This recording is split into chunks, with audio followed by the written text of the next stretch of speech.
entramos en una segunda fase ya mucho más ampliada, de la cual ya hablamos, que es la pregestación. De estas fases hemos hablado ya en el momento anterior, donde decimos que en el momento de la pregestación es importante los campos emocionales de los padres, medicamentos, accidentes, pérdidas emocionales, pérdidas afectivas, pérdidas de procesos de salud, adicciones, hábitos, dificultades de pareja. Todo esto son transferencias emocionales que podemos empezar a transferir desde la pregestación.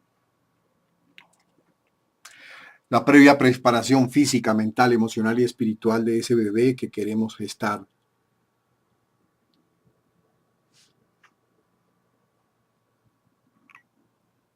Aquí ya hablamos de la gestación, como ya lo hicimos en el módulo anterior, la aceptación física, mental, emocional y espiritual de la pareja, el grado de fertilidad, de nuevo aquí las transferencias de orden emocional por medicamentos, accidentes, pérdidas emocionales, afectivas, procesos de salud, adicciones, hábitos, dificultades de pareja, todo eso se transfiere al bebé en la gestación. Y preparación para el parto, temas de psicoprofilaxis. Aquí estamos hablando del momento del parto, si es parto natural o por cesárea. Por ejemplo, Mateo González, mi hijo, nació por cesárea. Entonces, le hizo falta el esfuerzo que debe tener un niño y una madre para parirse. La gran dificultad para atravesar todo ese camino del nacimiento le va dando fortaleza, y cuando el niño nace hay un sentimiento de triunfo. Pude vencer las primeras dificultades, el parto. Entonces queda una impronta de yo triunfo, por donde meto la cabeza, por ahí la saco. Y cuando es cesárea, entonces esa impronta no queda grabada en su inconsciente. Entonces don Mateo González, como no tuvo dificultades para el parto porque fue un parto por cesárea, me encargué que en su cuarto hubiera grandes dificultades para aprender a gatear, y generé una pista de gateo donde no le era fácil gatear, tenía que hacer esfuerzos. Había montañitas que tenía que superar para poder llegar a coger un juguete que quería alcanzar. Y le puse una gran cantidad de pequeñas dificultades que para él eran enormes, pero superaron el parto por cesárea. Y de eso se trata, que tengamos conciencia que un parto por cesárea no le da ese sentido de triunfo. Yo lo logré. Entonces hay que dárselo de alguna manera.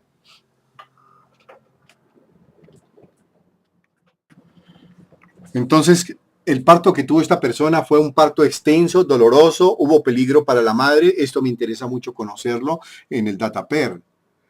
Porque si fue doloroso y la madre estuvo al borde de la muerte, he tenido casos de personas en que la madre estuvo durante 2-3 meses al borde de la muerte por causa del nacimiento, y este personaje llegó a tener graves dificultades en el proceso de dormir y soñar, graves dificultades sentía pánico, entraba en crisis de pánico cuando estaba solo en un hotel en alguna parte del mundo.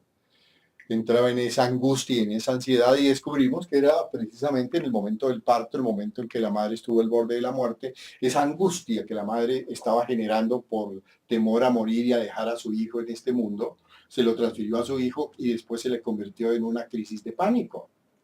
Entonces tenemos que entender que una crisis de pánico no siempre tiene la misma, no siempre no, sino siempre tiene razones distintas. Y la medicina tradicional tiende a manejarlo de manera uniforme. Y resulta que cada depresión, cada angustia, cada tristeza, cada estado emocional en conflicto tiene una causa única. Única. Eso significa que esta persona tuvo unas causas únicas para llegar a esa situación genérica. El camino del medio es dar una droga, pero no sanar el problema en el fondo de su corazón. Entonces, entramos en ese tema. Cuando fue por cesárea, si fue un parto extenso o doloroso, que de nuevo, qué transferencias hubo en esa época del parto, si hubo aceptación o rechazo en el mismo momento en que el bebé nace. Entonces ahí se forman las improntas más importantes que han de manejar toda su vida. Ya hablamos de esta etapa oral, aquí hablamos mucho más en detalle, pero hacemos si la persona usó cobijita o cuánto tiempo chupó dedo, de nuevo cuáles fueron las transferencias de los padres, qué tolerancia tuvo a los alimentos, si toleró la leche materna, hay personas que no la han tolerado, y todo eso tiene su razón de ser.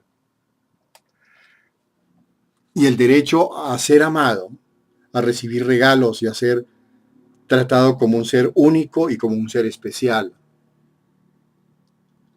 De 0 a 7 años, el niño debe sentir que es especial para sus padres, que es único y que es irrepetible. Después viene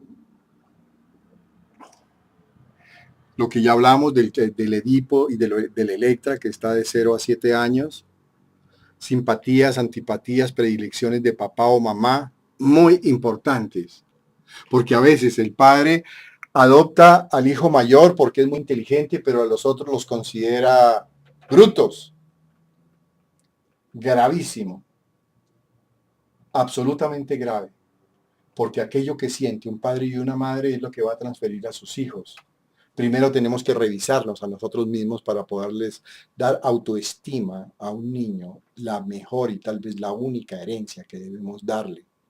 Autoestima, aprender a amarse a sí mismos, aprender a amar al prójimo y se encontrarán con Dios, si se han aprendido a amar a sí mismos.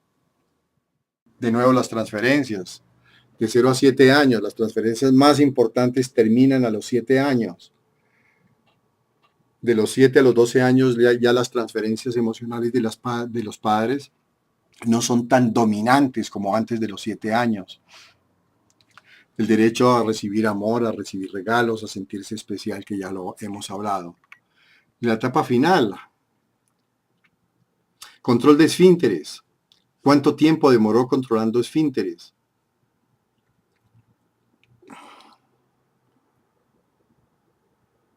El manejo de su circulación, oficios y retribuciones. Aquí es muy importante porque el niño debe aprender a que es útil y por ser útil merece ser recompensado. De nuevo las transferencias hechas en la época de la etapa anal. Aquí también aparecen los miedos. Escrúpulos y fobias se dan en esta etapa. Aceptación del cuerpo. Es tan importante la etapa anal que Freud en alguna reunión social encontró que un niño de unos 5 o 6 años pasaba desnudo atravesando la sala donde estaban todos los invitados y en su mano llevaba unas heces fecales. Y llevó las heces fecales precisamente a donde estaba el abuelito y se las entregó. Pues toda la concurrencia muy disparada estaban pues absolutamente asustados del comportamiento impropio del niño. Entregarle heces fecales al abuelo. Sin embargo, Freud estudió a fondo esto y el niño le estaba dando su mejor regalo. Algo que le pertenecía, algo que era de él. Tenemos que identificar que el cuerpo del niño es de él, le pertenece y que debe tener un sentido de pertenencia en su cuerpo.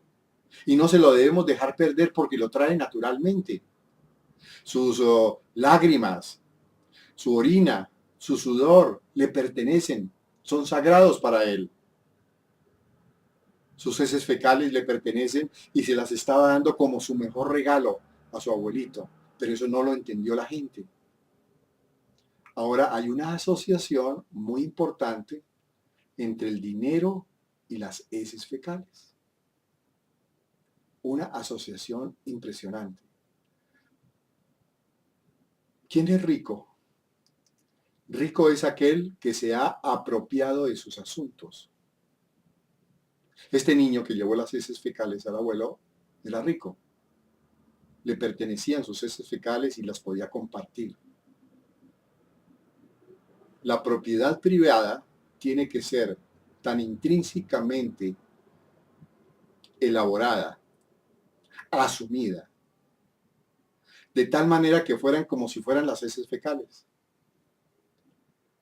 Hace un tiempo vino aquí una persona de origen campesino y el padre había hecho 5 pequeñas hileras de huerta para que cada uno de sus 5 hijos las cultivara.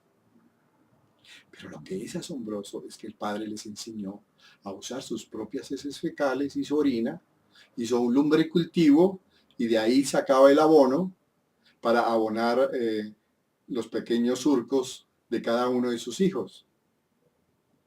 Pues miren la relación profunda. Mis heces fecales es lo único que me pertenece. Este surco me pertenece. Y lo que produzca este surco es para mí. Y entonces cada una de los pequeños surcos producía pan comer no solamente para la comida, sino para llevar al mercado y vender. Entonces cayó en cuenta que las cosas de las cuales se apropia o se ha apropiado, ni más ni menos, es lo que le va a dar proactividad en la vida.